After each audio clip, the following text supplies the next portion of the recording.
Hello बच्चों, कैसे हो आप सब। तो आज का हमारा टॉपिक है कौन सा? Coordinate covalent bond. Chemical bonding में क्या पढ़ने जा रहे हैं? Coordinate covalent bond. क्योंकि ये जो बॉन्ड है ये आगे हमको और टॉपिक समझने में बड़ा थोड़ा हेल्प करेगा, तो मैंने सोचा कि पहले ये टॉपिक आपको करवा दिया जाए। क्या नाम है टॉपिक का? कोऑर्डिनेट कोवलेंट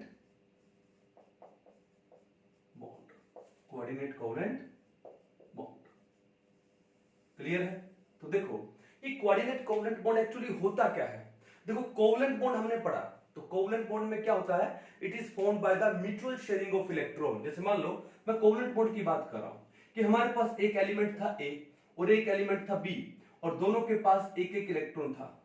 तो दोनों ने क्या किया? अपने एक एक इलेक्ट्रॉन को शेयर कर लिया।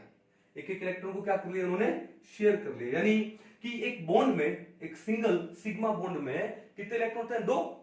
तो एक इलेक्ट्रॉन इस एलिमेंट का और एक इलेक्ट्रॉन इस एलिमेंट का था कोवलेंट बॉन्ड में, दोनों ने शेयर कर लिया। इट्स जस्ट लाइक दैट कि आप रेस्टोरेंट में गए, आप और आपका कोई फ्रेंड, मान लो बिल आया रेस्टोरेंट का 200 रुपीज, तो 100 रुपए आपने पे किया, 100 रुपए आपके दोस्त ने पे किया, म्यूचुअल शेयरिंग कर लिया बिल का।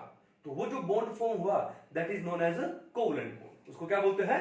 Covalent bond. तो ये तो था कोवलेंट बॉन्ड। और कोऑर्डिनेट कोवलेंट बॉन्ड में एक्चुअली क्या होता है कि मान लो कि आपका दोस्त और आप रेस्टोरेंट में गए, आपने खाना खाया और आपका बिल आया 200 रुपीज, ठीक है। तो अगर आप 100 रुपीज शेयर कर लेते तो कोवलेंट बॉन्ड हो जाता। लेकिन इस बार क्या हुआ कि वो जो 200 रुपीज है वो आपने ही पे किए, आपके दोस्त ने पे नहीं किए। होता है कई बार कि हम लोग पे कर देते हैं, हमारा फ्रेंड नहीं कर रहा है, या हमारा फ्रेंड पे कर देता है, हम लोग पे नहीं कर रहे हैं, ठीक है। इसका मतलब जो बॉन्ड बनाने के लिए, एक सिंगल बॉन्ड में कितने इलेक्ट्रॉन थे? दो। तो बॉन्ड बनाने के लिए जो दो इलेक्ट्रॉन है वो वन ऑफ द एटम से ही आ रहे हैं। जैसे मान लो कि आपके पास होता ए और आपके पास होता बी, और बी के पास दो इलेक्ट्रॉन है। तो क्या हुआ कि अब ए के पास इलेक्ट्रॉन नहीं है और बी के पास दो इलेक्ट्रॉन है, तो बी ने अपने दो इलेक्ट्रॉन दे दिए ताकि बॉन्ड फॉर्म हो जाए, ठीक है। तो हम लोग इसको कैसे शो करते हैं? एक एरो से शो करते हैं। कैसे शो करते हैं? एरो से, ठीक है। अब ये जो बॉन्ड है, इस बॉन्ड को हम लोग क्या बोलते हैं? कोऑर्डिनेट कोवलेंट बॉन्ड, ठीक है। जहां पर कि एक बॉन्ड बनाने के लिए जो दो इलेक्ट्रॉन चाहिए वो दो electron one of the atoms देता है, वन ऑफ द एटम्स देता है। तो इस बॉन्ड को हम लोग शो कैसे करते हैं? एक एरो से। अब देखो, ये जो एरो का जो हेड है, एरो का जो हेड है वो किस एलिमेंट की तरफ होता है? जिसने इलेक्ट्रॉन नहीं दिए हैं बॉन्ड बनाने के लिए। और एरो का टेल है वो उस एलिमेंट के टुवर्ड्स होता है जो कि इलेक्ट्रॉन पेयर दे रहा है बॉन्ड बनाने के लिए। क्लियर कहानी है? चलो अब बात ये देखो कि यहां पर इस एलिमेंट ने इलेक्ट्रॉन पेयर दिया बॉन्ड फॉर्म करने के लिए, तो ये जो एलिमेंट है इस एलिमेंट को हम लोग क्या बोलते हैं? Donor atom. इस एटम को क्या बोलेंगे? Donor atom. क्या बोलेंगे इसको? डोनर। और यहां पर इस एटम ने वो इलेक्ट्रॉन एक्सेप्ट किए, तो इस एटम को हम लोग क्या बोलते हैं? Acceptor atom. क्या बोलते हैं इसे हम लोग?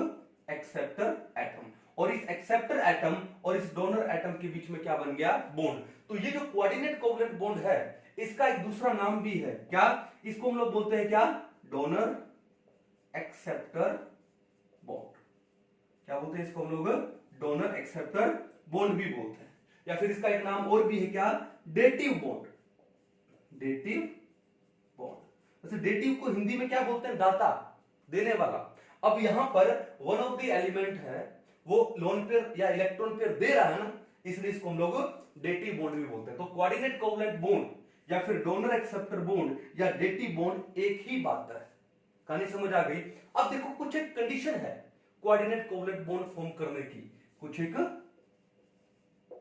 कंडीशंस है, conditions for coordinate covalent bond. Conditions for coordinate covalent bond. अब वो कंडीशन कौन कौन सी है देखो ध्यान से। पहले कंडीशन वो ये है कि ये जो डोनर एटम है जो कि इलेक्ट्रॉन पेयर दे रहा है उसका ऑक्टेट पहले पूरा होना चाहिए। तो पहला क्या हो गया? The octet of the donor atom should be completed, should be completed। अगर डोनर एटम का ऑक्टेट कंप्लीट नहीं होगा तो भैया फिर वो लोन पेयर नहीं देगा, इलेक्ट्रॉन पेयर वो नहीं दे पाएगा। क्लियर है? चलो दूसरी बात कि ये जो एक्सेप्टर एटम है उसका ऑक्टेट क्या होना चाहिए? इनकम्प्लीट होना चाहिए। अगर इसका ऑक्टेट कंप्लीट हुआ तो फिर वो इलेक्ट्रॉन पेयर क्यों लेगा, बॉन्ड क्यों बनाएगा? तो कहने का मतलब है the octet of acceptor atom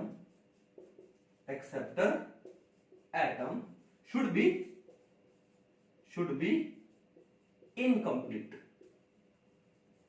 क्या होना चाहिए? इनकम्प्लीट होना चाहिए। ठीक है, तो डोनर एटम का तो ऑक्टेट कंप्लीट होना चाहिए और एक्सेप्टर एटम का ऑक्टेट क्या होना चाहिए? इनकम्प्लीट होना चाहिए। कहानी समझ आ गई? कोई दिक्कत नहीं है। तो ये कुछ एक कंडीशन है कोऑर्डिनेट कोवलेंट बॉन्ड फॉर्म करने की। अब मैं आपको एक एग्जांपल देता हूं कोऑर्डिनेट कोवलेंट बॉन्ड का। जैसे मान लो आपके पास है NH3, बड़ा ही पॉपुलर एग्जांपल है NH3। चलो मैं आपको थोड़ा डिटेल में समझाता हूं। जैसे मान लो कि N नाइट्रोजन के पास एक लोन पेयर है, H और H, ये तीन हाइड्रोजन है। ठीक है, अब देखो ध्यान से कि नाइट्रोजन के पास एक लोन पेयर तो है अमोनिया में, लेकिन इसका ऑक्टेट भी कंप्लीट है। कैसे? नाइट्रोजन ने तीन हाइड्रोजन के साथ तीन सिंगल बॉन्ड फॉर्म किए और एक सिंगल बॉन्ड में कितने इलेक्ट्रॉन होते हैं? 2। तो तीन में कितने हुए? 6 और एक लोन पेयर है यानी 2 इलेक्ट्रॉन, ये रहे, तो टोटल कितना हो गया? 8। यहां पर इस नाइट्रोजन का ऑक्टेट कंप्लीट है। क्या है? तो पहली कंडीशन पूरी हो गई। दूसरी कंडीशन देखो कि अब हमारे पास एक एलिमेंट और है, कौन? BF3, B F F F। तो ये हमारे पास क्या? BF3। अब BF3 में देखो बोरोन ट्राइफ्लोराइड में हुआ क्या कि बोरोन के वैलेंस में 3 इलेक्ट्रॉन होते हैं, तो वो मैक्सिमम 3 बॉन्ड फॉर्म कर पाएगा, तो 3 बॉन्ड उसने फॉर्म कर लिए। अब वो 3 बॉन्ड फॉर्म किए किसके साथ में? 3 फ्लोरीन के साथ में। तो एक सिंगल बॉन्ड में 2 इलेक्ट्रॉन, तो 3 बॉन्ड में 6 इलेक्ट्रॉन। अब बोरोन के पास कोई लोन पेयर है नहीं, तो यहां पर बोरोन के पास कितने इलेक्ट्रॉन है? 6 इलेक्ट्रॉन है। और नाइट्रोजन के पास कितने इलेक्ट्रॉन है? 8 इलेक्ट्रॉन है। मींस यहां पर इस नाइट्रोजन का तो ऑक्टेट पूरा है, लेकिन इस बोरोन का ऑक्टेट पूरा नहीं है। तो दूसरी कंडीशन क्या थी? The octet of the acceptor atom should be incomplete. तो इसका ऑक्टेट इनकम्प्लीट है। कहानी समझ गए? अब होगा क्या कि इस नाइट्रोजन ने अपना लोन पेयर दे दिया किसके लिए? बॉन्ड फॉर्मेशन के लिए। ठीक है, अब उससे देखो, अब इसका 6 खत्म, इसका 8 का 1। अब हुआ क्या? पहले जो लोन पेयर था नाइट्रोजन के पास, अब वो क्या बन गया? बॉन्ड पेयर बन गया। कोई ज्यादा फर्क तो पड़ा ही नहीं। नाइट्रोजन के पास पहले 3 कोवलेंट बॉन्ड थे, एक लोन पेयर था। After the bond formation nitrogen के पास 3 कोवलेंट और एक कोऑर्डिनेट कोवलेंट बॉन्ड। और एक चीज आप याद रखिएगा, एक coordinate covalent bond is considered as a single sigma bond. Important बात है। क्या है? तीसरी बात क्या लिख दूं? कंडीशन नहीं है वो, एक्चुअली एक इंपॉर्टेंट बात है। क्या? ए कोऑर्डिनेट कोवलेंट बॉन्ड, एक coordinate covalent bond is considered as, कैसे कंसीडर किया जाता है इसको? As a single sigma bond, single sigma bond को, उसको डबल बॉन्ड कंसीडर नहीं किया जाएगा, ट्रिपल बॉन्ड कंसीडर नहीं किया जाएगा। क्या कंसीडर किया जाएगा? Single sigma bond. And as we know that there are 2 electrons in a single sigma bond. तो इसका मतलब क्या है कि नाइट्रोजन के पास जो पहले 3 कोवलेंट बॉन्ड थे, एक लोन पेयर था, आफ्टर द बॉन्ड फॉर्मेशन अब 3 कोवलेंट बॉन्ड है और एक कोऑर्डिनेट कोवलेंट बॉन्ड है। और कोऑर्डिनेट कोवलेंट बॉन्ड को भी क्या कंसीडर करते हैं? Single sigma bond. तो टोटल 1 2 3 4 बॉन्ड हुए, और 4 बॉन्ड का मतलब कितने इलेक्ट्रॉन हुए? 8। तो नाइट्रोजन का ऑक्टेट पहले भी कंप्लीट था और अभी भी कंप्लीट है। ठीक है, लेकिन यहां पर देखो एक चीज और देखो यहां पर कि जब ये बॉन्ड फॉर्म नहीं हुआ था, तो यहां पर नाइट्रोजन का हाइब्रिडाइज स्टेट क्या था बताओ? तो हाइब्रिडाइजेशन कैसे निकालेंगे? 1 2 3 और एक ये लोन पेयर। ठीक है, तो टोटल कितने हुए? 4 का मतलब sp3। तो यहां पर ये जो नाइट्रोजन है वो पहले क्या था? पहले था वो sp3 हाइब्रिडाइज्ड। पहले क्या था? sp3 hybridised. और bf3 1 2 3, तो bf3 में बोरोन क्या था? sp2 हाइब्रिडाइज्ड था। But after the bond formation, ठीक है, अब बताओ नाइट्रोजन का हाइब्रिडाइजेशन क्या हुआ? 1 2 3 4। अब अब इसको भी एक सिंगल सिग्मा बॉन्ड मानेंगे तो हाइब्रिडाइजेशन में इसको भी काउंट करेंगे। तो 1 2 3 4 और 4 का मतलब sp3, यानी नाइट्रोजन पहले भी sp3 था, अब भी यहां पर क्या है sp3। ये पहले की बात लिख रहा हूं, ये बाद की बात लिख रहा हूं। लेकिन बोरोन देखो क्या था, बोरोन पहले sp2 था।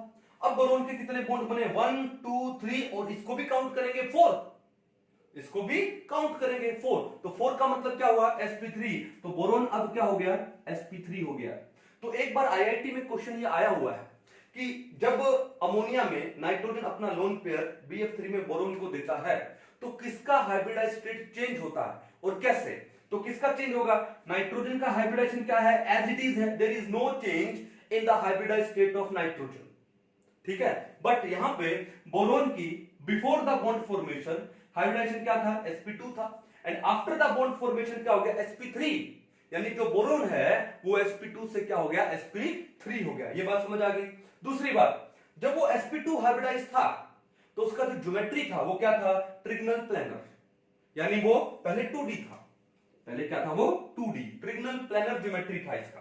पहले कौन सा ज्योमेट्री था trigonal planar when it is sp2 hybridized, but after the bond formation वो क्या हो गया sp3 हो गया, और sp3 में ज्योमेट्री क्या होती है टेट्राहेड्रल, तो ट्रिगनल प्लेनर से वो क्या हो जाता है टेट्राहेड्रल हो जाता है।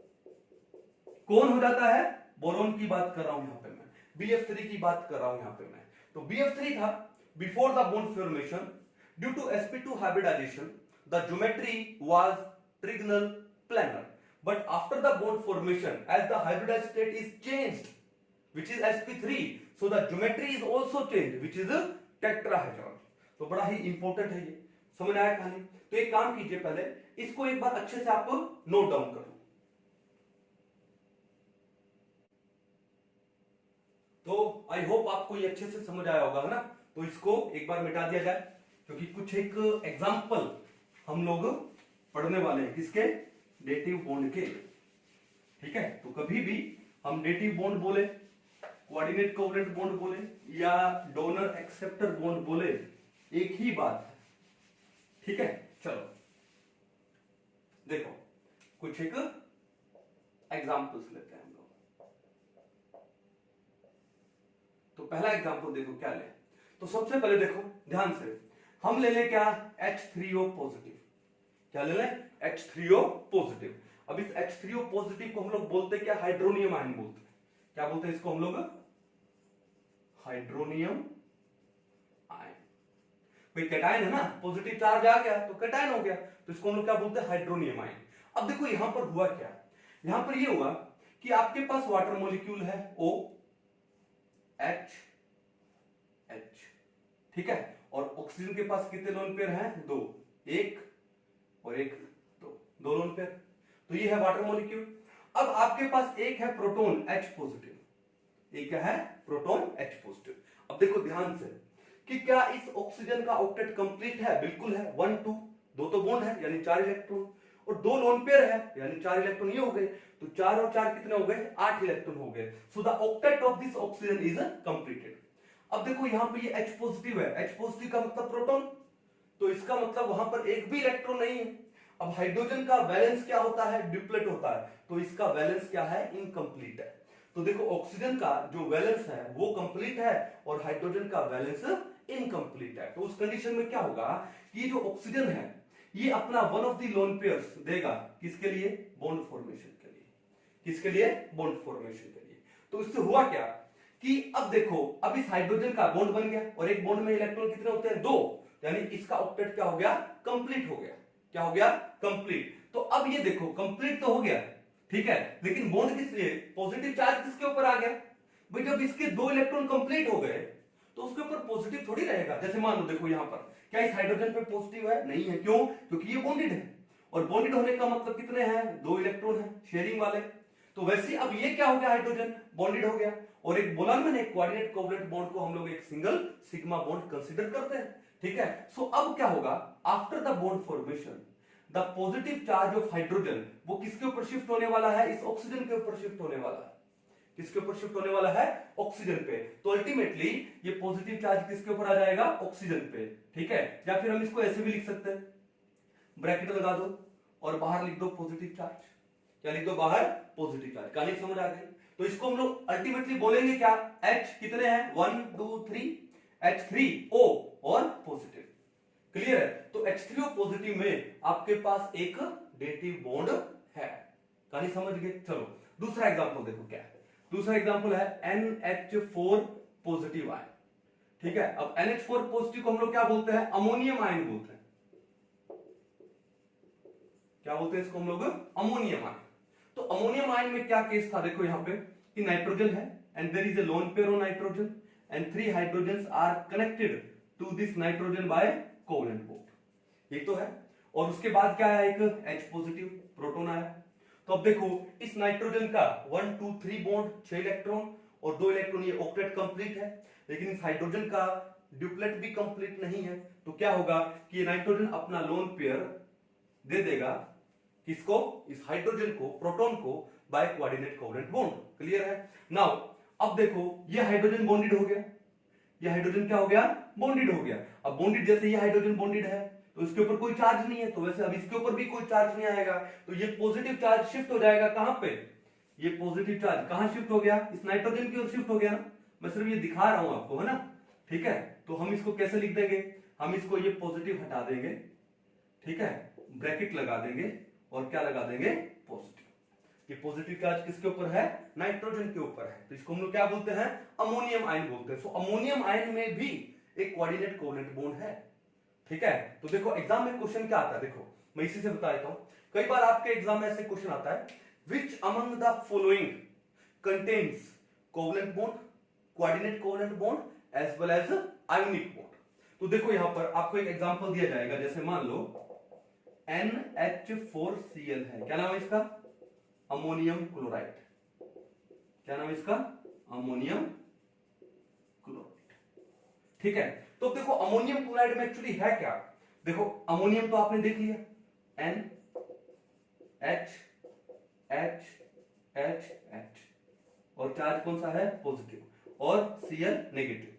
तो ये कैटायन है, अमोनियम आयन ये कैटायन है, और ये Cl नेगेटिव आयन ये क्या है? एनायन है। और कैटायन में और एनायन में क्या है? इलेक्ट्रोस्टैटिक फोर्स ऑफ अट्रैक्शन है, जिसको हम लोग क्या बोलते हैं? इलेक्ट्रोवैलेंट बॉन्ड बोलते हैं, या हम इसको क्या बोलते हैं? Ionic bond. और आयोनिक बॉन्ड को का कोई रिप्रेजेंटेशन नहीं होता। अभी हमने आयोनिक बॉन्ड पढ़ा नहीं है। आयोनिक बॉन्ड जब आएगा बड़ा डिटेल में पढ़ेंगे। तो जैसे एक कोवेलेंट बॉन्ड को एक लाइन से रिप्रेजेंट करता है, कोऑर्डिनेट कोवेलेंट बॉन्ड को एक एरो से रिप्रेजेंट करते हैं, और लेकिन आयोनिक बॉन्ड का देयर इज नो रिप्रेजेंटेशन। ठीक है, चलो लेकिन है तो सही। अब देखो यहां पर इस अमोनियम क्लोराइड में कितने टाइप के बॉन्ड हुए? ये कौन से बॉन्ड हुए? Covalent bond. तो भैया पहला तो बॉन्ड है कौन से? Covalent bond. कौन सा बॉन्ड है? Covalent bond. दूसरा देखो ये बॉन्ड कौन सा है? Coordinate covalent bond. ये कौन सा है? Coordinate covalent bond. और जो तीसरे टाइप का बॉन्ड है, ये वाला बॉन्ड कौन सा होगा? जो एक कैटायन में और एक एनायन में है, क्या बोलते हैं इसको हम लोग? Ionic bond. तो ये बॉन्ड है आपका कौन सा?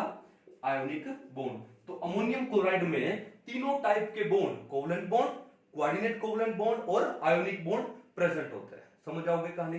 चलो इस टाइप के क्वेश्चन एग्जाम में आया करते हैं, तो इसको एक बार नोट डाउन कर लो। चलिए अब हम लोग पढ़ रहे थे कि कोऑर्डिनेट कोवेलेंट बॉन्ड कहां कहां होता है ना। चलो और देखते हैं, और एग्जांपल पढ़ते हैं हम लोग।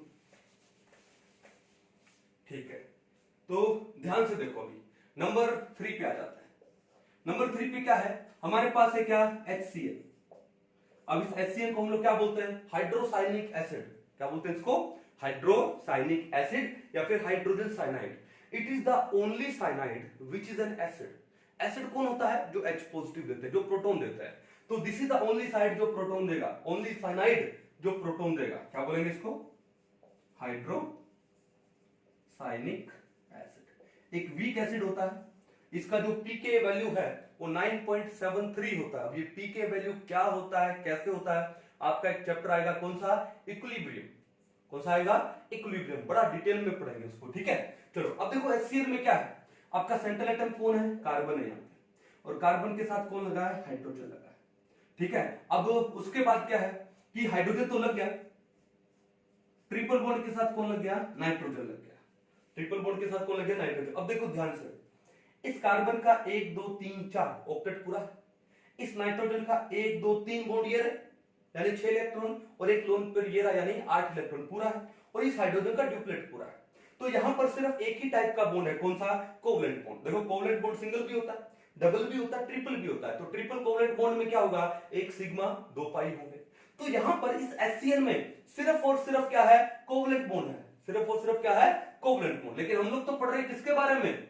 कोऑर्डिनेट कोवलेंट बॉन्ड के बारे में। अब देखो ध्यान से, कहानी में ट्विस्ट। अगर मैं HCl की जगह मैं लिख दूं क्या? HNC। क्या लिख दूं मैं? HNC। अब देखो यहां पर बॉन्ड किससे हुआ? हाइड्रोजन का नाइट्रोजन से हुआ। किससे हुआ? नाइट्रोजन से बॉन्ड हो रहा है। तो इसको हम लोग क्या बोलते हैं? क्या बोलेंगे? Hydrogen isocyanic acid. जैसे उसको क्या बोलते थे? हाइड्रोसाइनिक एसिड यार। तो इसको क्या बोलते हैं? हाइड्रोजन आइसोसाइनिक एसिड, ठीक है ना? या फिर हाइड्रोजन आइसोसाइनाइड। Hydrogen isocyanide. अब आपको कुछ नहीं करना है, अब आपको इसको चेंज करना है। यहां पर आएगा नाइट्रोजन, ठीक है, और उसके बाद ये है कार्बन। अब कितने बॉन्ड बनाएंगे? 2, क्योंकि नाइट्रोजन कितने बॉन्ड बनाता है? 1 2 3, और 3 बॉन्ड बनाने के बाद उसके पास एक लोन पेयर रहता है। क्लियर है? अब कार्बन के वैलेंस में कितने इलेक्ट्रॉन होते हैं? 1 2 3 4। कार्बन के वैलेंस में 4 है। नाइट्रोजन के वैलेंस में कितने होते हैं? 5। नाइट्रोजन है, एटॉमिक नंबर कितना है? 7। इलेक्ट्रॉनिक कॉन्फ़िगरेशन क्या होगा? 2 5। वैलेंस में इलेक्ट्रॉन कितने होंगे? 5। तो देखो 1 2 3 4 5, और हाइड्रोजन के वैलेंस में कितना होता है? 1। कहानी समझ आ गई? अब देखो नाइट्रोजन है, वो कितने बॉन्ड बनाता है? 3 बॉन्ड, और 3 बॉन्ड बनाने के बाद उसके पास एक लोन पेयर बचता है। ये बात क्लियर है? लेकिन यहां पर हुआ क्या? यहां पर देखो इस हाइड्रोजन का ड्यूप्लेट कंप्लीट हो गया। इस हाइड्रोजन का जो वैलेंस शेल था वो कंप्लीट हो गया। इस नाइट्रोजन का ऑक्टेट कंप्लीट हो गया। कैसे? 2 2 4 2 6 2 8। Octet of this nitrogen is completed. लेकिन इस कार्बन का देखो 2 2 4 और 2 6, लेकिन इस कार्बन का क्या कंप्लीट हुआ है? सिर्फ 6 सेट, ठीक है। अब कार्बन को 2 इलेक्ट्रॉन और चाहिए। तो ऐसी कंडीशन में देखो क्या है? इस कार्बन के पास कितने हैं? 6 इलेक्ट्रॉन। इस नाइट्रोजन के पास 1 इलेक्ट्रॉन। तो देखो जो डोनर एटम है उसका ऑक्टेट कंप्लीट है, और जो एक्सेप्टर एटम है उसके पास कम से कम एक लोन पेयर की या एक इलेक्ट्रॉन पेयर की क्या है? कमी है, वैकेंसी है, ठीक है। तो ऐसी कंडीशन में क्या होगा कि ये जो नाइट्रोजन है ये अपना जो लोन पेयर है वो इस कार्बन को दे देता है। कैसे? कोऑर्डिनेट कोवलेंट बॉन्ड से। कौन से बॉन्ड से देगा? कोऑर्डिनेट कोवलेंट बॉन्ड से। कंडीशन कंप्लीट हो रही है ना, ठीक है। तो इसका मतलब क्या है कि ये जो आइसोसाइनिक एसिड है या फिर हाइड्रोजन आइसोसाइनाइड है उसमें भी क्या होता है? एक कोऑर्डिनेट कोवलेंट बॉन्ड होता है। तो कितने टाइप के बॉन्ड होंगे यहां पर इस हाइड्रोजन आइसोसाइनाइड में? एक तो कोवलेंट बॉन्ड होगा, और एक टाइप कौन सा है? Coordinate covalent bond. तो यहां पे सिर्फ 2 टाइप के बॉन्ड होते हैं, covalent and coordinate covalent bond. कहानी समझ गए? कोई दिक्कत नहीं है? चलो ठीक है, और एग्जांपल लेते हैं। नंबर 4 देखो। नंबर 4 देखो, मेटल्स में आपका क्लास 12 में एक चैप्टर आने वाला जिसका नाम क्या है? क्या है? Coordination compounds. और कोऑर्डिनेशन कंपाउंड्स का मतलब क्या हुआ कि जिन कंपाउंड्स में कोऑर्डिनेट कोवलेंट बॉन्ड हो उनको बोलते हैं कोऑर्डिनेशन कंपाउंड्स। तो इसका मतलब यही है। लेकिन हम लोग जब 11th में आपको पढ़ाते हैं ना, ये किसके बारे में? Coordination compound. थोड़ा सा ब्रीफ में पढ़ाते हैं। क्यों?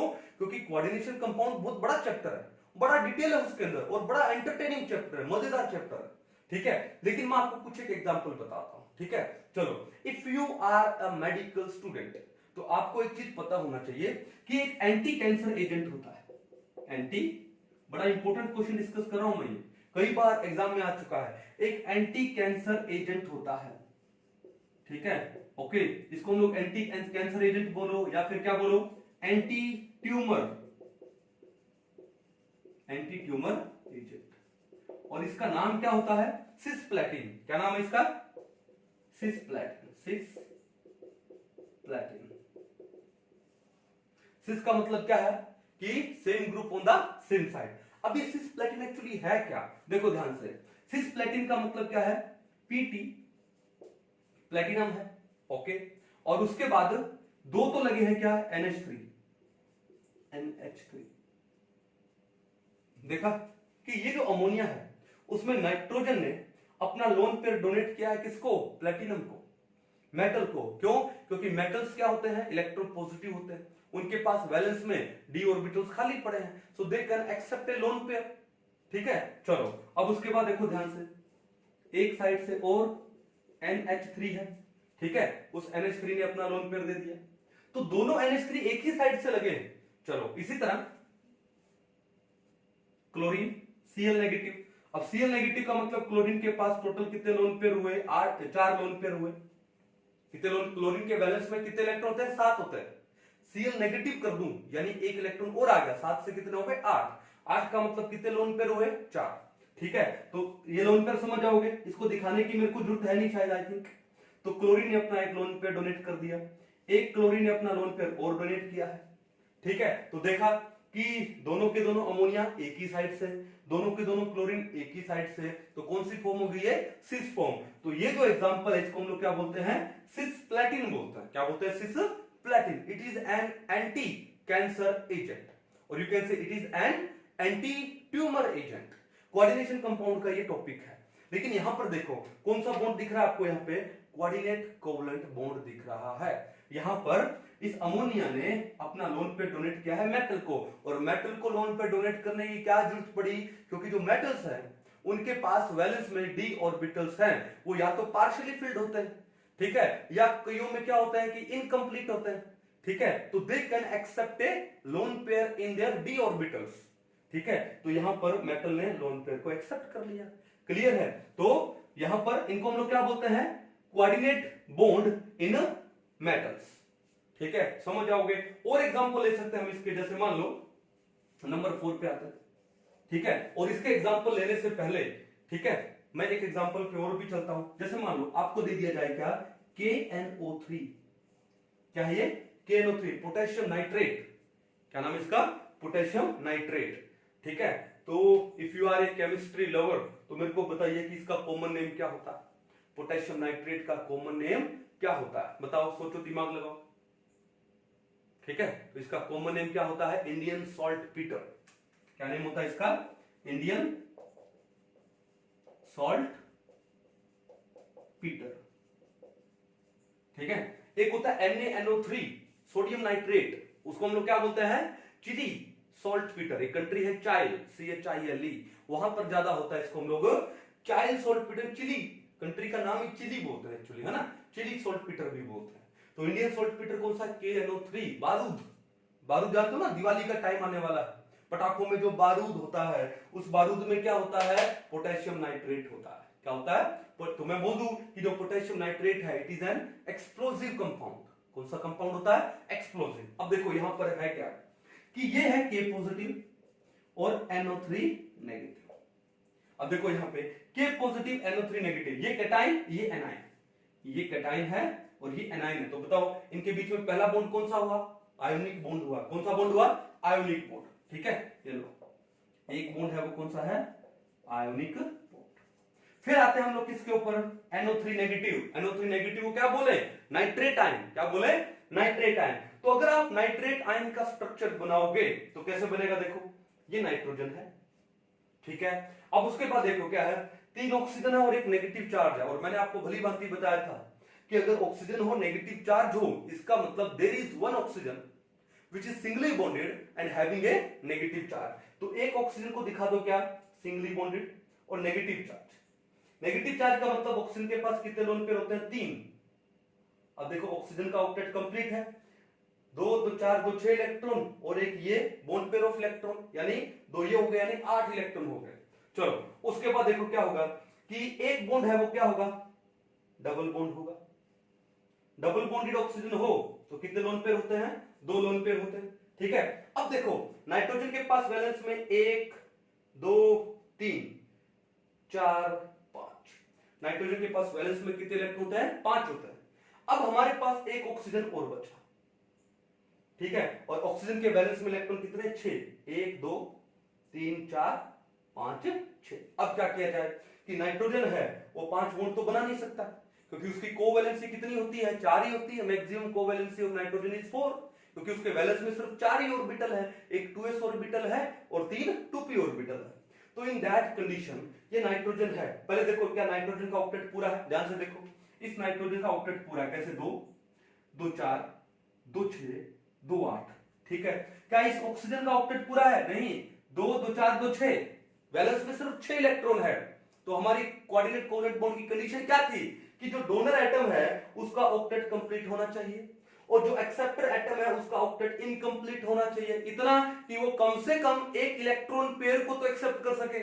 और वो कहानी यहां पर हो रही है। ऑक्सीजन के पास 6 इलेक्ट्रॉन है, इट कैन एक्सेप्ट 2 इलेक्ट्रॉन्स, बोले तो 1 इलेक्ट्रॉन पेयर, ठीक है। तो यहां पर ये नाइट्रोजन अपना लोन पेयर, ये नाइट्रोजन अपना लोन पेयर इस ऑक्सीजन को कोऑर्डिनेट कोवलेंट बॉन्ड से दे देता है, ठीक है। तो देखो ये क्या बन गया आपके पास, नाइट्रेट आयन बन गया। क्या बन गया? Nitrate ion. और बाहर क्या लगे, यहां पे क्या लगे के पॉजिटिव, कहानी समझ गए। तो पोटेशियम नाइट्रेट में कितने टाइप के बॉन्ड हुए? तो पहला तो बॉन्ड हुआ कौन सा, ये आयोनिक बॉन्ड। फिर ये कौन से बॉन्ड है, ये कौन से बॉन्ड है? कोवलेंट बॉन्ड, ठीक है। तो दूसरा टाइप कौन सा है? कोवलेंट बॉन्ड का, ठीक है। और ये बॉन्ड कौन सा हुआ? Coordinate covalent bond. तो तीसरा टाइप कौन सा हुआ? कोऑर्डिनेट कोवलेंट बॉन्ड का हुआ। कौन सा हुआ? कोऑर्डिनेट कोवलेंट बॉन्ड का। मैं इसलिए करा रहा हूं क्योंकि एग्जाम में most of the time question पूछा जाता है, ठीक है। सो KNO3 इट हैव, तो फिर आपको दिया जाएगा कैसे? Covalent bond, coordinate covalent bond, ionic bond, और एक ऑप्शन देंगे तीनों, covalent, coordinate covalent as well as ionic bond. अब आयोनिक बॉन्ड ना बोले, वो बोलते इलेक्ट्रोवैलेंट बॉन्ड, एक ही बात है, ठीक है। तो KNO3 में ये तीनों के तीनों बॉन्ड होते हैं। कहानी समझ गए? एक काम करो, इसको पहले अच्छे से नोट डाउन करो। चलो अभी नेक्स्ट पे चले, मिटा दिया जाए इसको। चलो और कुछ एक एग्जांपल पढ़ेंगे ताकि हमारा ये कॉन्सेप्ट है वो अच्छे से क्लियर हो जाए। चलिए, ये एंटी कैंसर एजेंट है सिस्प्लेटिन, बड़ा इंपॉर्टेंट है, एग्जाम में नाम पूछा जाता है मोस्ट ऑफ द टाइम।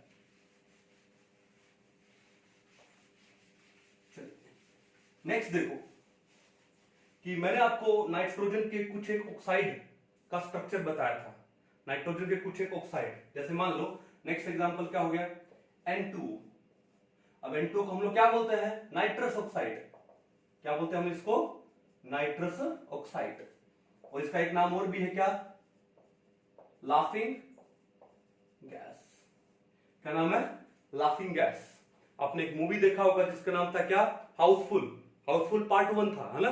तो उस हाउसफुल पार्ट 1 में आपने देखा होगा ना, जो वो क्वीन विक्टोरिया आती है क्या जिस हॉल के अंदर, है ना, तो वहां पर वो कौन सी गैस गलती से आ जाती है? नाइट्रस ऑक्साइड आ जाती है। तो सब लोग हंसने लगते हैं ना। चलो, तो उस गैस का नाम क्या है? Nitrous oxide. क्या बोलते हैं इसको हम लोग? Laughing gas. फॉर्मूला क्या है? N2। अब नाइट्रस ऑक्साइड में भी कोऑर्डिनेट कोवलेंट बॉन्ड होता है। कैसे? देखो ध्यान से, N2O। तो पहले नाइट्रोजन और नाइट्रोजन में बॉन्ड देखो, ठीक है। आपने देखा है ना, एटमॉस्फेयर में जो मोस्ट अबंडेंट गैस है वो कौन सी है? N2। और वहां पर नाइट्रोजन में कौन सा बॉन्ड होता है? ट्रिपल बॉन्ड होता है। बॉन्ड ऑर्डर कितना होता है? 3। अब ये बॉन्ड ऑर्डर का कंसेप्ट है, ये आगे कोवलेंट बॉन्ड में एक टॉपिक आएगा, क्या? Molecular orbital theory, MOT। उसके अंदर ये बॉन्ड ऑर्डर का कॉन्सेप्ट हम लोग डिटेल में पढ़ेंगे, ठीक है। चलो अब देखो यहां पर इस नाइट्रोजन का ऑक्टेट पूरा है, 1 2 इलेक्ट्रॉन तो ये रहे, उसके बाद 3 बॉन्ड ये है और एक सिंगल बॉन्ड में 2 इलेक्ट्रॉन होते हैं। तो 3 बॉन्ड में कितने हुए? 6। तो 6 इलेक्ट्रॉन और 2 8। तो इस नाइट्रोजन का ऑक्टेट पूरा, इसका भी 6 और 2 8 ऑक्टेट पूरा। अब आ गया कौन यहां पर? ऑक्सीजन। कौन आ गया? ऑक्सीजन। और ऑक्सीजन के बैलेंस में कितने इलेक्ट्रॉन होते हैं? 6 होते हैं। तो अगर मैं इस नाइट्रोजन की बात करूं, तो इसके पास 2 2 4 2 6 2 8, इसके पास है बैलेंस में 8 इलेक्ट्रॉन, इसके पास भी है 8 इलेक्ट्रॉन, लेकिन ऑक्सीजन के पास बैलेंस में कितने हैं? 6 electron. So the octet of this nitrogen is completed, whereas the octet of this oxygen is incompleted। तो हमारी जो कोऑर्डिनेट कोवलेंट बॉन्ड की कंडीशन कंप्लीट हो गई। In that case this nitrogen can donate its lone pair to this oxygen by which bond? Coordinate covalent bond, ठीक है। अब देखो, अब इसका क्या हो गया? ऑक्टेट पूरा हो गया, 2 2 4 2 6, और ये एक कोऑर्डिनेट कोवलेंट बॉन्ड में कितने इलेक्ट्रॉन होते हैं? 2। 6 और 2 कितने हो गए? 8। क्लियर है? तो इसका मतलब क्या है कि नाइट्रस ऑक्साइड में भी क्या है? कोऑर्डिनेट कोवलेंट बॉन्ड है। चलो और एग्जांपल पढ़ते हैं। नेक्स्ट देखो, आपको दे दिया जाए क्या? N2O5। N2O5 क्या है? Nitrogen pentoxide, nitrogen pentoxide. ठीक है, तो नाइट्रोजन पेंटाऑक्साइड की स्ट्रक्चर बनाए तो सेंट्रल एटम कौन होगा? नाइट्रोजन होगा। कितने नाइट्रोजन? 2 नाइट्रोजन। क्लियर है? ओके, अब कितने ऑक्सीजन लगे हैं? 5। और ऑक्सीजन कौन सा बॉन्ड बनाता है? डबल बॉन्ड बनाता है। तो 2 सेंट्रल एटम है तो दोनों में इक्वल नंबर ऑफ ऑक्सीजन क्या कर दो? डिस्ट्रीब्यूट कर दो। तो इसके पास एक डबल बॉन्ड O, ठीक है, इसके पास भी एक डबल बॉन्ड O कर दिया। अब उसके बाद कितने ऑप्शन बचे? 3। अगर मैं ऐसा करूं कि double bond O, double bond O, अगर मैं ऐसा करूं, एक बार देखिएगा, है ना, तो कितना हो गया? 4। एक ऑक्सीजन बचा और एक ऑक्सीजन इनको आधा आधा दे दिया। अगर मैं ऐसा करूं तो नाइट्रोजन के कितने बॉन्ड बन रहे हैं? 1 2 3 4 5। और नाइट्रोजन है वो 5 बॉन्ड बनाता नहीं है क्योंकि उसका कोवैलेंसी 5 नहीं है। कितना होता है? सिर्फ 4 होता है। और कोवैलेंसी 4 है तो मैक्सिमम 4 बॉन्ड फॉर्म हो सकते हैं नाइट्रोजन के, लेकिन यहां पर तो नाइट्रोजन के 5 हो गए, 5 हो गए। तो इन दैट केस क्या होगा? इन दैट केस ये होगा कि नाइट्रोजन है, ये वाला नाइट्रोजन की बात कर रहा हूं, वो वन ऑफ द ऑक्सीजन से क्या बनाएगा? कोऑर्डिनेट कोवैलेंट बॉन्ड बनाएगा। देखो नाइट्रोजन के पास वैलेंस में 5 इलेक्ट्रॉन है, 1 2 3 4 5। 5 इलेक्ट्रॉन में से 3 इलेक्ट्रॉन तो उसके आ गए किसके? बॉन्ड फॉर्मेशन में, तो 3 बॉन्ड बन गए, एक लोन पेयर बचा। और ऑक्सीजन के पास में वैलेंस में 1 2 3 4 5 6 है। ठीक है, तो देखा आपने नाइट्रोजन का ऑक्टेट पूरा कैसे? 1 2 3 4 5 6 7 8, लेकिन ऑक्सीजन के पास 1 2 3 4 5 6 ही थे। तो नाइट्रोजन ने अपना लोन पेयर इसको डोनेट कर दिया by coordinate covalent bond, and by doing so अब नाइट्रोजन के 1 2 3 4 ही बॉन्ड बने और मैक्सिमम नाइट्रोजन 4 बॉन्ड बना सकता है क्योंकि उसका कोवैलेंसी कितना है? 4 है। वैलेंस में ऑर्बिटल कितने हैं? 4 है, एक 2s ऑर्बिटल और 3 2p ऑर्बिटल, तो 4 बॉन्ड बना सकता है, तो 4 बन गए। एंड सिमिलरली यहां पर भी ऐसा हो जाएगा। ठीक है, यहां पर भी नाइट्रोजन के 5 थे और उस 5 की बजाय ये लो एक कोऑर्डिनेट कोवैलेंट बॉन्ड आ जाएगा। और इस ऑप्शन के पास ये लो 2 लोन पेयर, इसके पास 1 2, इसके पास 1 2, बन गया N2O5। ठीक है, नाइट्रोजन के यहां भी 4 बॉन्ड, इसका मतलब N2O5 में भी जस्ट लाइक N2O कौन सा बॉन्ड होता है? कोऑर्डिनेट कोवैलेंट बॉन्ड होता है। कौन सा बॉन्ड है? Coordinate covalent bond. कहानी समझ गए? चले और एग्जांपल देखें। देखो आपको दे दिया जाए N2O4, क्या दे दिया जाए? N2O4। अब N2O4 में देखो नाइट्रोजन सेंट्रल एटम है, ठीक है, उसके बाद में क्या है? 4 ऑक्सीजन है। ठीक है, तो लॉजिक ये बनता है कि अगर 4 ऑक्सीजन है, 2 इसको दे दो, 2 इसको दे दो। ठीक है, ओके।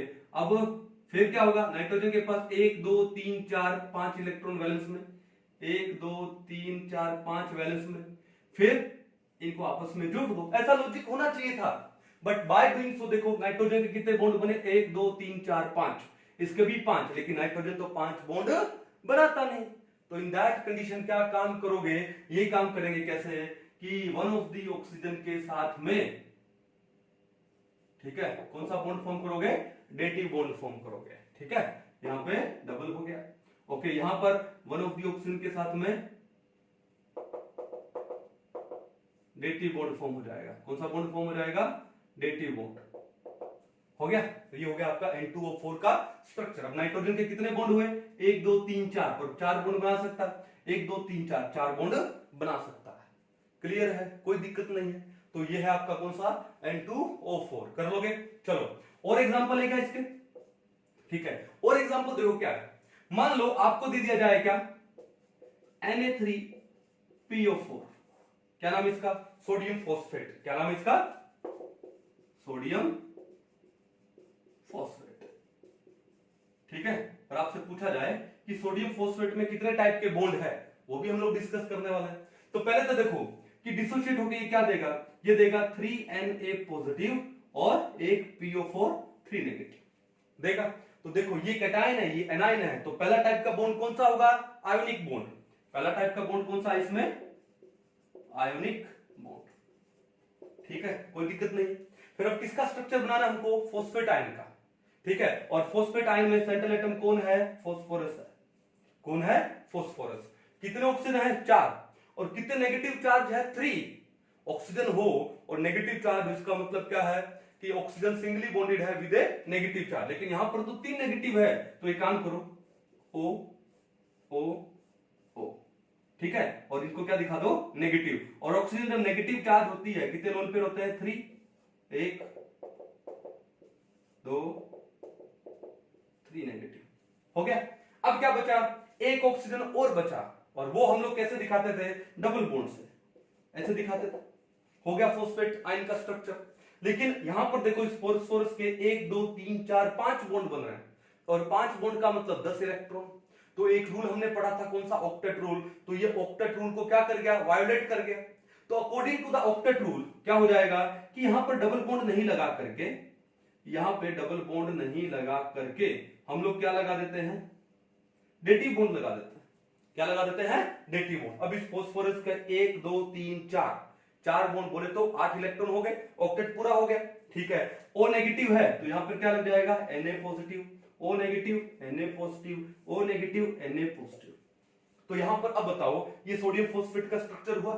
यहां पर कितने टाइप के बॉन्ड हुए, ये कौन सा बॉन्ड है, आयोनिक आयोनिक आयोनिक, तो एक तो आयोनिक बॉन्ड है। फिर ये कौन से बॉन्ड है, कोवलेंट, तो दूसरे टाइप के बॉन्ड कौन से हुए, कोवलेंट बॉन्ड हुए। और ये कौन सा बॉन्ड है, ये वाला, ये कोऑर्डिनेट कोवलेंट बॉन्ड है। तो इसका मतलब इसको क्या लिख दूं मैं, ये लो कोऑर्डिनेट कोवलेंट।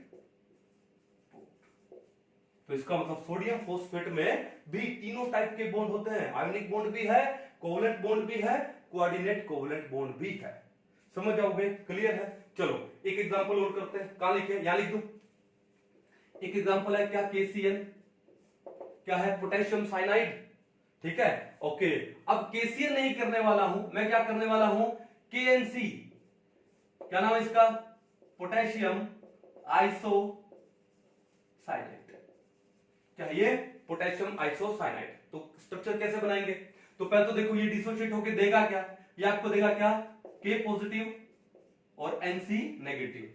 तो कौन सा बॉन्ड हुआ बताओ, आयोनिक बॉन्ड हुआ। कौन सा बॉन्ड हुआ, आयोनिक बॉन्ड। अब इस NC नेगेटिव का स्ट्रक्चर बनाते हैं, कैसे बनाएंगे, N डबल बॉन्ड C, ठीक है, ओके। अब देखो नाइट्रोजन के पास वैलेंस में इलेक्ट्रॉन कितने हैं, 5 है, कितने हैं 5, 1 2, कैसे दिखाऊं, 3 4 और 1 5, क्लियर है। और कार्बन के पास वैलेंस में 1 2 3 4, कार्बन के पास वैलेंस में कितने हैं 4, क्लियर है। अब देखो हुआ क्या, हुआ ये कि NC नेगेटिव बोला है, NC क्या बोला है, नेगेटिव। तो नेगेटिव चार्ज किसको दोगे, जो मोर इलेक्ट्रोनेगेटिव एलिमेंट है। Among carbon and nitrogen which is more electronegative, obviously nitrogen. आपको मैंने एक ट्रिक याद करवाया था क्या, फोकल नंबर्स, ठीक है। सेकंड तो नंबर्स में नाइट्रोजन पहले आ रहा है, सेकंड में कार्बन बाद में आ रहा है, तो nitrogen is more electronegative than carbon. तो नेगेटिव चार्ज यानी एक इलेक्ट्रॉन एक्स्ट्रा वो कहां पर आ जाएगा, नाइट्रोजन पे। तो देखो मैंने यहां पर एक इलेक्ट्रॉन एक्स्ट्रा लगा दिया, क्लियर है। अब देखो क्या हुआ कि इन्होंने 2 इलेक्ट्रॉन शेयर कर लिए, एंड बाय डूइंग सो इस नाइट्रोजन का ऑक्टेट कंप्लीट हो गया। देखो 1 2 3 4 5 6 7 8 इलेक्ट्रॉन कंप्लीट हो गए, और इस कार्बन का 1 2 3 4 5 6 सिर्फ 6 इलेक्ट्रॉन है। तो जो हमारी कोऑर्डिनेट कोवलेंट बॉन्ड फॉर्म करने की जो कंडीशन थी वो कंप्लीट हो रही है कि जो डोनर एटम है उसका ऑक्टेट पूरा है, 8 इलेक्ट्रॉन है, और जो एक्सेप्टर है उसके पास सिर्फ 6 इलेक्ट्रॉन है, यानी it can accept lone pair of electrons. तो क्या होगा कि जो नाइट्रोजन है अपना ये जो लोन पेयर है इलेक्ट्रॉन का, वो किसको, इस कार्बन को क्या कर देगा, डोनेट कर देगा। कौन से बॉन्ड से, कोऑर्डिनेट कोवलेंट बॉन्ड से।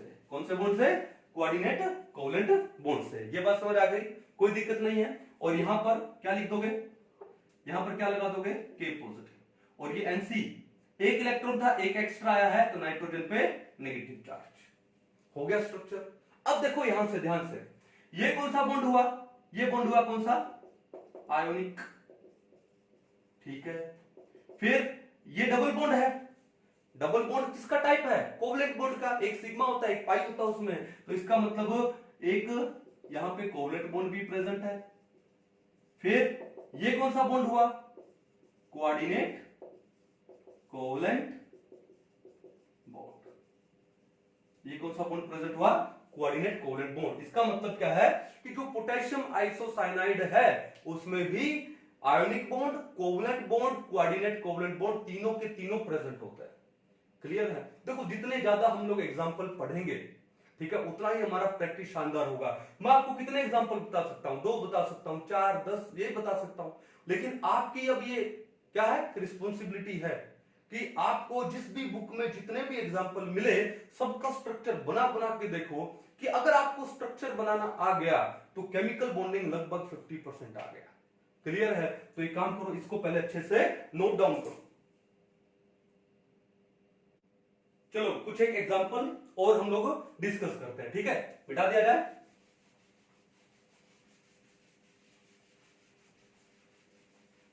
चलो अब एक इंपॉर्टेंट एग्जांपल जिसका क्या नाम है, ओजोन। ओजोन के बारे में थोड़ा सा डिस्कस करते हैं।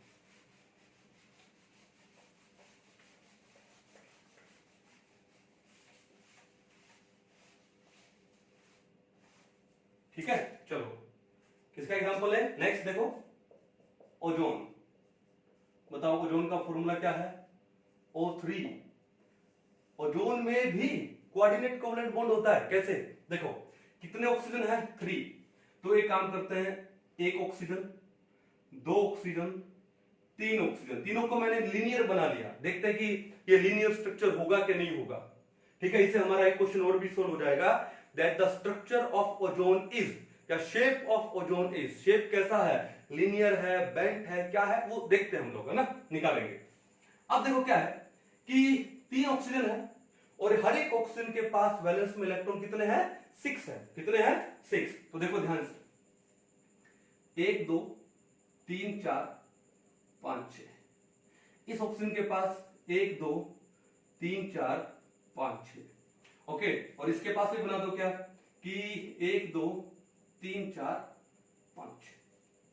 तो हर एक ऑक्सीजन के पास जो वैलेंस में 6 इलेक्ट्रॉन थे हमने बना लिए। अब देखो ध्यान से कि ऑक्सीजन है उसके पास 6 इलेक्ट्रॉन तो है, इसको कितने और चाहिए? 2। तो इसका मतलब वो कितने इलेक्ट्रॉन शेयर करेगा? 2, यानी डबल बॉन्ड बनाएगा। कितने बॉन्ड बनाएगा? 2 बॉन्ड। अब वो 2 बॉन्ड है, वो एक डबल बॉन्ड भी हो सकता है और एक सिंगल भी हो सकता है ना। बट इन दैट कंडीशन यहां पर क्या है कि ये मान लो ये ऑक्सीजन है, इसके 2 इलेक्ट्रॉन मैं यहां दिखा रहा हूं, तो ये ऑक्सीजन है और ये ऑक्सीजन है, ये 2 इलेक्ट्रॉन क्या कर लिए? शेयर कर लिए। क्या कर लिए? शेयर कर लिए। क्लियर है? चलो तो इस लोन पेयर को मैं कहां दिखा दूं? मान लो यहां दिखा दिया। हो गया? ओके, अगर मैं ये ऑक्सीजन नहीं लिखता तो ये आपका कौन सा मॉलिक्यूल हो गया? O2 molecule. जो ऑक्सीजन गैस जो हम लोग इनहेल करते हैं, मॉलिक्यूलर ऑक्सीजन O2, वो हो गया। देखो हर एक ऑक्सीजन का 1 2 3 4 5 6 7 8 ऑक्टेट पूरा है। इस ऑक्सीजन का भी 1 2 3 4 5 6 7 8 ऑक्टेट पूरा है। क्लियर है? अब देखो ओजोन है, O3 है, तो हमारे पास एक ऑक्सीजन और है और उसके वैलेंस में इलेक्ट्रॉन कितने हैं? सेम वही 6। ठीक है, अब बात यह है कि ये वाला ऑक्सीजन है, इस ऑक्सीजन के साथ डबल बॉन्ड तो बना नहीं सकता कि अगर बाय द वे मान लो कि इन्होंने 2 इलेक्ट्रॉन शेयर कर लिए, मान लो। क्लियर है? तो ऐसा करने से क्या होगा कि ये टर्मिनल जो साइड ऑक्सीजन एटम है उसका 1 2 3 4 5 6 7 8 ऑक्टेट पूरा हो गया। लेकिन ये जो सेंट्रल ऑक्सीजन है उसका देखो 1 2 3 4 5 6 7 8 9 10 और ऑक्सीजन है 1 2 3 4 बॉन्ड नहीं बनाता भाई। ऑक्सीजन कितने बॉन्ड बनाता है? 2 बॉन्ड बनाता है, तो उसके पास 2 लोन पेयर बचते हैं। अगर 2 से 1 बॉन्ड ज्यादा बनाएगा यानी 3 बॉन्ड बनाएगा तो उसके ऊपर पॉजिटिव चार्ज आ जाता है, और 2 से अगर 1 कम बना दिया यानी सिंगल बॉन्ड बनाया तो उसके ऊपर नेगेटिव चार्ज आता है। पढ़ा था ना, ऑक्सीजन जब सिंगली बॉन्डेड होता है तो उसके ऊपर नेगेटिव चार्ज होता है। तो 4 बॉन्ड ऑक्सीजन के किसी भी हालत में नहीं होने वाले। ठीक है? ओके, चलो तो अब क्या होगा? अब एक काम हो सकता है कि ये जो सेंट्रल ऑक्सीजन है ये अपना एक लोन पेयर इस ऑक्सीजन को डोनेट कर दे by coordinate covalent bond. By कौन सा bond? Coordinate covalent bond. Clear है? अब इससे इस ऑक्सीजन के कितने बॉन्ड बने? 1 2 3। तो ऑक्सीजन के 3 बॉन्ड तो हो सकते हैं, तो फिर उसके ऊपर चार्ज कौन सा आएगा? पॉजिटिव लगाएंगे। ओके, और अब इसका ऑक्टेट तो पूरा है, 2 2 4 2 6 और 2 8। इसका 2 2 4 2 6 2 8, इसका 2 2 4 2 6 2 8, ऑक्टेट तो पूरा हो गया। क्लियर है? फिर एक बात देखें, इस ऑक्सीजन का यहां पर क्या है? एक लोन पेयर है, यहां बॉन्ड पेयर, यहां बॉन्ड पेयर। तो भैया लीनियर तो हो नहीं सकता क्योंकि लोन पेयर और बॉन्ड पेयर एक दूसरे को रिपेल करते हैं। हमने पढ़ा था क्या, वेस्पर थ्योरी। तो भैया ऐसा है कि ये स्ट्रक्चर कैसा होगा इसका, ये होगा क्या, बेंट होगा। कैसे, ऑक्सीजन है, एक लोन पेयर है, फिर डबल बॉन्ड O, इसके पास दो लोन पेयर, फिर इसने अपना लोन पेयर किसको दिया, ऑक्सीजन को दिया कोऑर्डिनेट कोवलेंट बॉन्ड से, 1 2 3 4 5 6 दिया कि नहीं दिया। तो पहले तो बताओ इसका जो शेप हुआ, इसका जो शेप हुआ वो क्या हुआ, बेंट शेप हुआ, क्योंकि शेप में लोन पेयर को काउंट नहीं करेंगे तो शेप कैसा हो गया, बेंट हो गया। मैं बोल दूं कि ऑक्सीजन है, ये ओजोन है, इट इज आइसोस्ट्रक्चरल विद वाटर, क्योंकि वाटर का भी शेप क्या होता है, बेंट होता है, वी शेप्ड होता है, और ओजोन का शेप भी क्या हो गया, वी शेप हो गया। पहली बात तो ये। दूसरी बात क्या है, दूसरी बात ये है कि इस ऑक्सीजन पे चार्ज कौन सा आ गया, नेगेटिव, और इसके ऊपर कौन सा आ गया, पॉजिटिव। तो अल्टीमेटली चार्ज कौन सा हुआ, ultimately one negative one positive, यानी न्यूट्रल, यानी ओजोन के ऊपर कोई चार्ज नहीं, ओजोन के ऊपर कोई चार्ज नहीं है। ये कहानी समझ आ गई। लेकिन यहां पर एक डेटिव बॉन्ड होता है, और आगे आने वाले टॉपिक में हम लोग एक टॉपिक पढ़ेंगे क्या, रेजोनेंस। फिर हम लोग देखेंगे कि यहाँ रेजोनेंस भी होता है, लेकिन वो बाद में डिस्कस करेंगे। अभी हमारा टॉपिक चल रहा है किसका, कोऑर्डिनेट कोवलेंट बॉन्ड का। कहानी समझ गए, कोई दिक्कत नहीं है। जब ये डेटिव बॉन्ड लगा रहे हैं तो यहाँ नेगेटिव यहाँ पॉजिटिव लगाने की जरूरत नहीं है। अगर हम लोग डेटिव बॉन्ड लगा रहे हैं then there is no need to put a negative charge here and positive charge here. Clear है। लेकिन एक चीज देखो, इस डेटिव बॉन्ड, मैंने क्या बोला, एक coordinate covalent bond is considered as a single sigma bond. अगर इस डेटिव बॉन्ड को मैं एक सिग्मा बॉन्ड शो करूं, कैसे, O एक लोन पेयर, अगर मैं इसको एक सिग्मा बॉन्ड शो करूं तो इसका मतलब ये ऑक्सीजन है वो तो सिंगली बॉन्डेड हो गया। कितने लोन पेयर है, 3 लोन पेयर, 1 2 3। अगर मैं इसको सिंगल बॉन्ड शो करूं तो मेरे को यहां पे नेगेटिव लगाना पड़ेगा, और इस ऑक्सीजन पे मेरे को यहां पे पॉजिटिव लगाना पड़ेगा। क्लियर कहानी है। लेकिन अगर इसको मैं डेटिव बॉन्ड शो करूं तो यहां पे नेगेटिव यहां पे पॉजिटिव लगाने की जरूरत नहीं है। कर लोगे। तो इसका मतलब क्या है कि जो ओजोन है, और ओजोन के अंदर भी क्या होता है, एक डेटिव बॉन्ड प्रेजेंट होता है। अब वो डेटिव बॉन्ड यहां भी लगा सकते हो, वो डेटिव बॉन्ड आप यहां भी लगा सकते हो, ऐसा भी कर सकते हो।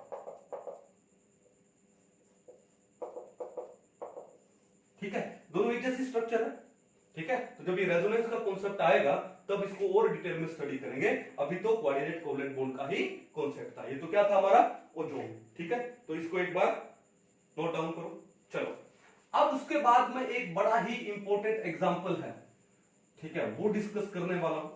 ओके, डिटेल में बता रहा हूं आज आपको मैं। ओके, तो समझिएगा उसको ध्यान से। देखो क्या है, नेक्स्ट एग्जांपल देखो क्या है, CuSO4.5H2। ठीक है, बहुत ही इंपॉर्टेंट एग्जांपल है CuSO4.5H2। CuSO4 को हम क्या बोलते हैं, कॉपर सल्फेट। क्या बोलते हैं, कॉपर सल्फेट। इसका नाम क्या है, ब्लू विट्रियोल। इसका कॉमन नेम है ब्लू विट्रियोल। बहुत ही प्यारा ब्लू कलर का, ब्लू का कलर होता है, ब्लू कलर होता है। ठीक है, चलो, और हिंदी में इसको बोलते हैं नीला थोथा। ठीक है, क्योंकि नीला थोथा, Hindi medium and English medium दोनों में पढ़ा है, तो हिंदी और इंग्लिश दोनों में आई एम कंफर्टेबल, है ना, तो नीला थोथा बोलते हैं। चलो, अब बात यह है कि इस CuSO4.5H2O का सबसे पहले तो स्ट्रक्चर आना चाहिए। ठीक है, ओके, तो स्ट्रक्चर कैसे करेंगे, देखो ध्यान से। यहां पर होता क्या है, ओके, Cu2 पॉजिटिव। क्या है, Cu2 पॉजिटिव। देखो यहां पर ये जो 5 वाटर मॉलिक्यूल है, 5 वाटर मॉलिक्यूल्स है वो लगे, तो यानी इसका मतलब ये जो कॉपर सल्फेट है वो क्या है, हाइड्रेटेड है। क्या है, हाइड्रेटेड, वाटर मॉलिक्यूल लग गए हैं उसके साथ, तो वो हाइड्रेटेड हो गया। अगर ये हाइड्रेटेड नहीं होता, अगर ये हाइड्रेटेड नहीं होता तो क्या होता, CuSO4 यानी Cu+2 and SO4 2 negative, and SO4 2 negative. तो इनके बीच में कौन सा बॉन्ड होता बताओ, एक कैटायन और एक एनायन के बीच में कौन सा बॉन्ड है, ये आयोनिक बॉन्ड। तो ध्यान रखना कि पहला टाइप का जो इसके अंदर बॉन्ड है, पहला टाइप का जो बॉन्ड है वो कौन सा है, आयोनिक बॉन्ड है। ठीक है, यहां से समझ जाओगे। चलो, अब देखो ध्यान से, ये क्या आपके पास हाइड्रेटेड, तो इसका स्ट्रक्चर बनाऊंगा कैसे, आपके पास सेंट्रल एटम कौन है, Cu2 पॉजिटिव। कौन है, Cu2 पॉजिटिव। ओके, अब कितने वाटर मॉलिक्यूल लगे हैं, 5। तो भैया ये एक मेटल आयन है, ठीक है। और मेटल के मैंने क्या बोला कि डी ब्लॉक वो या तो पार्शियली फिल्ड होता है या इनकम्प्लीट होता है, तो they can accept a lone pair. ठीक है, तो यहां पे देखो क्या है कि 4 water molecule out of these 5 water molecules, जो 4 वाटर मॉलिक्यूल्स है वो डायरेक्ट लगे होते हैं इस Cu2 पॉजिटिव के साथ में। कैसे लगे होते हैं देखो, OH2 दिखा दूं, वही ऑक्सीजन के पास 2 लोन पेयर है and out of 2 lone pair एक लोन पेयर इन्होंने Cu+2 को दे दिया। क्लियर है? चलो, तो ये लोन पेयर शो करने की जरूरत नहीं है, समझ जाओगे ना। चलो, एक में शो कर दिया आपको, है ना। उसके बाद दूसरा OH2 ऑक्सीजन अपना लोन पेयर दे दिया, फिर OH2, फिर OH2। देखा, out of these 5 water molecules 4 water molecule तो इस Cu+2 के साथ में डायरेक्ट एसोसिएटेड है। कौन से बॉन्ड से? कोऑर्डिनेट कोवलेंट बॉन्ड से। कौन से बॉन्ड से? Coordinate covalent bond. तो दूसरा टाइप का बॉन्ड कौन सा हो गया यहाँ पे? कोऑर्डिनेट कोवलेंट बॉन्ड हो गया। क्लियर है? अब देखो उसके बाद क्या होगा, उसके बाद क्या होगा, ध्यान से देखना। ठीक है, अब ठीक है, अब कौन आएगा यहां पे? इसको एक बार हटा दो क्या, एक बार हटा दो। ठीक है, चलो, कौन आएगा? O negative. ठीक है, उसके बाद S O negative, double bond O, double bond. ये कौन है? सल्फेट है। ये कौन है? सल्फेट। मैंने भी आपको थोड़ी देर पहले बताया कि कॉपर सल्फेट में CuSO4 में ये क्या है? Cu+2 है और ये क्या है? SO4 नेगेटिव है। तो दोनों में कौन सा बॉन्ड हुआ? आयोनिक बॉन्ड हुआ। ठीक है, अब देखो ये आयोनिक बॉन्ड को यहां पर कैसे शो किया? देखो ये सल्फेट हो गया SO4 नेगेटिव और ये हो गया Cu+2, और हाइड्रेटेड फॉर्म में इस आयोनिक बॉन्ड को कैसे शो किया है? डेटिव बॉन्ड से शो किया है। कैसे शो किया है? Dative bond. तो बताओ ये आयोनिक हुआ या डेटिव हुआ? तो हम लोग एग्जाम में आए तो कैसे लिखेंगे? तो हम लोग को बताना पड़ेगा कि भैया आयोनिक बॉन्ड भी है, जैसे हमने ये शो किया आयोनिक बॉन्ड, लेकिन यहां पर डेटिव बॉन्ड भी है इनके बीच में, ये भी हो सकता है।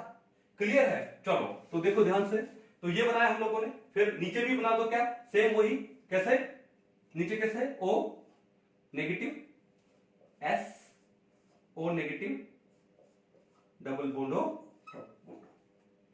ये कहानी समझ आ गई? फिर देखो सिमिलर स्ट्रक्चर बना देते हैं यहां पे। Cu+2 है, Cu+2 है। ठीक है, उसके बाद OH2, OH2, OH2, OH2। Clear है? अब देखो ध्यान से, फिर क्या बनाएंगे आगे? ये क्या है? O negative. क्या बनाया हम लोगों ने? O नेगेटिव, O नेगेटिव, फिर यहां पे S O negative, double bond O, double bond. Clear है? चलो नीचे भी बना दें। क्या? O negative. ठीक है, फिर S O negative, double bond O, double bond. बना दिया। अब देखो क्या है, मैंने क्या बोला कि आपका फॉर्मूला क्या था? फॉर्मूला था CuSO4 डॉट 5H2, ये फॉर्मूला था। तो इस Cu+2 के साथ में कितने वाटर मॉलिक्यूल डायरेक्ट अटैच्ड है बाय कोऑर्डिनेट कोवलेंट बॉन्ड? 1 2 3 4, 4 तो डायरेक्ट अटैच्ड है। कितने? 4 तो डायरेक्ट अटैच्ड है। ठीक है, फिर अब कौन सा बचा? पांचवा। पांचवा कहां पे आएगा? पांचवा यहां आएगा। देखो कैसे पांचवा आएगा? H O H। ठीक है, इसको ऐसे दिखा दो या फिर मैं इसको ऐसे दिखा देता हूं। देखो क्या? O H H आ गया वाटर मॉलिक्यूल। अब देखो क्या है कि ये हाइड्रोजन कि यहां पर कौन? ऑक्सीजन, यहां पर कौन? ऑक्सीजन। तो यहां पर कौन सा बॉन्डिंग हो जाएगा? हाइड्रोजन बॉन्डिंग हो जाएगा यहां पे। When hydrogen comes between two more electronegative elements like FON, तो यहां पर कौन है? O है। तो क्या होगा? जो एक सिंपल बॉन्ड बनेगा, जो एक कहते हैं अट्रैक्शन होगा, उसको हम लोग क्या बोलते हैं? हाइड्रोजन बॉन्ड बोलते हैं। ठीक है, सिमिलरली देखो यहां पर भी हाइड्रोजन बॉन्ड है। कौन सा बॉन्ड है ये? H bonding. कौन सी बॉन्डिंग हुई? H bonding. कहानी समझ गए?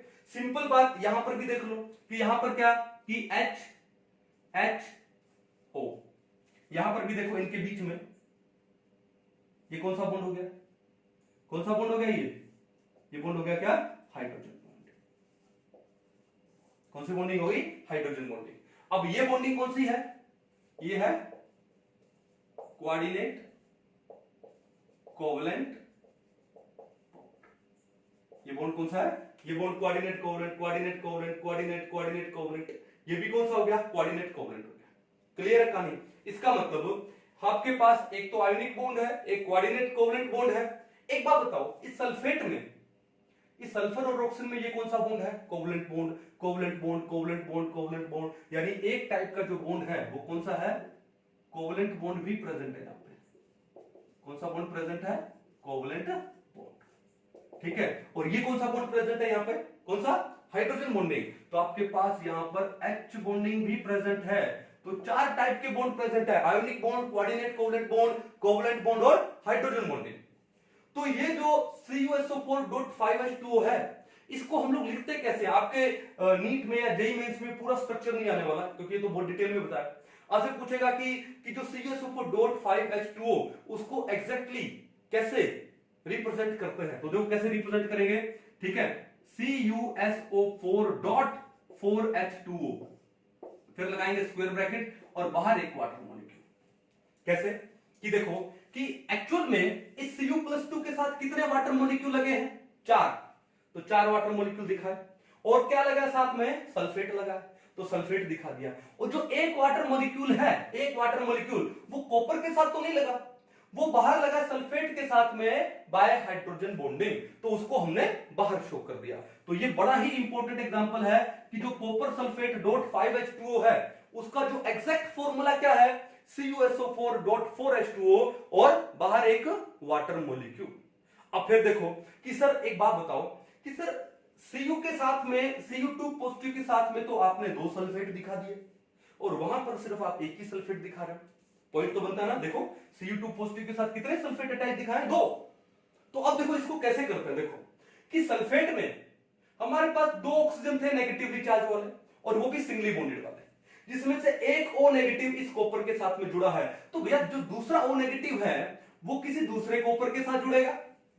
इसका मतलब क्या है कि जो एक सल्फेट आयन है वो कितने Cu2 पॉजिटिव आयन के साथ में कनेक्टेड है? 2 के साथ में कनेक्टेड है।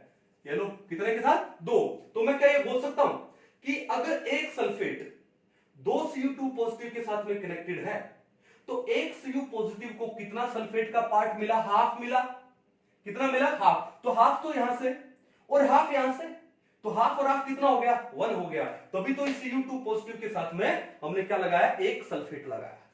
कहानी समझ गए? चलो फिर आते हैं वाटर मॉलिक्यूल पे। इस Cu2 पॉजिटिव के साथ में 4 वाटर मॉलिक्यूल लगे हैं कोऑर्डिनेट कोवलेंट बॉन्ड से। ठीक है, इसके साथ 4 वाटर लगे हैं कोऑर्डिनेट कोवलेंट बॉन्ड से। अब देखो कितने हैं टोटल, कितने Cu पॉजिटिव, इस डायग्राम में कितने Cu पॉजिटिव दिखाए मैंने? 2। और टोटल कितने वाटर मॉलिक्यूल हैं? 4 यहां लगे, 4 यहां लगे, 8। और एक देखो शेयरिंग हुआ, एक वाटर मॉलिक्यूल दोनों के सल्फेट के साथ लगा हाइड्रोजन बॉन्डिंग, और एक यहां पे लगा। तो टोटल वाटर मॉलिक्यूल कितने? 4 + 4 8, और एक 9 और एक 10। 10 वाटर मॉलिक्यूल्स हैं, वो 2 Cu2 पॉजिटिव के साथ में एसोसिएटेड हैं। तो एक Cu2 पॉजिटिव के साथ कितने एसोसिएटेड हुए? 5 हुए। कितने हुए? 5। तो क्या हुआ? 4 तो हमने फॉर्मूला में दिखा दिए CuSO4.4H2O। अगर देखो ये वाटर मॉलिक्यूल 2 के साथ में है तो एक को इसका पार्ट कितना मिला? आधा। ये भी 2 के साथ में है तो एक को इसका कितना पार्ट मिला? आधा। आधा आधा कितना हुआ? 1 हुआ। तो एक हमने बाहर शो कर दिया। तो CuSO4.5H2O का जो एक्चुअल फॉर्मूला है वो क्या है? CuSO4.4H2O, और बाहर क्या लगाओगे? एक वाटर मॉलिक्यूल लगाओगे। तो क्योंकि जो बाहर का वाटर मॉलिक्यूल है वो कौन से बॉन्ड से है? H बॉन्डिंग से है। कौन सी बॉन्डिंग से? देखो हाइड्रोजन बॉन्डिंग से है। किसके साथ में? सल्फेट के साथ में। तो यहां पर कितने टाइप के बॉन्ड हो गए? आयोनिक बॉन्ड है, कोऑर्डिनेट कोवलेंट बॉन्ड है, कोवलेंट बॉन्ड है, हाइड्रोजन बॉन्ड है। कहानी समझ गए? बड़ा ही इंपॉर्टेंट एग्जांपल था। अब चूंकि हम लोग कोऑर्डिनेट कोवलेंट बॉन्ड पढ़ रहे हैं तो ये मेरा फर्ज बनता है कि मैं आपको ये डिटेल में समझाऊं। तो ये था आज थोड़ा सा ब्रीफ किसके बारे में? कोऑर्डिनेट कोवलेंट बॉन्ड के बारे में। आई होप आज का टॉपिक आपको बहुत अच्छे से समझ आया होगा। हर एक एग्जांपल को अपनी कॉपी पे लिख लिख के देखो, ठीक है, और आई थिंक बड़े ही सिंपल वे में मैंने समझाया आप लोगों को, है ना। चलो तो मिलते हैं नेक्स्ट लेक्चर में, तब तक के लिए थैंक यू।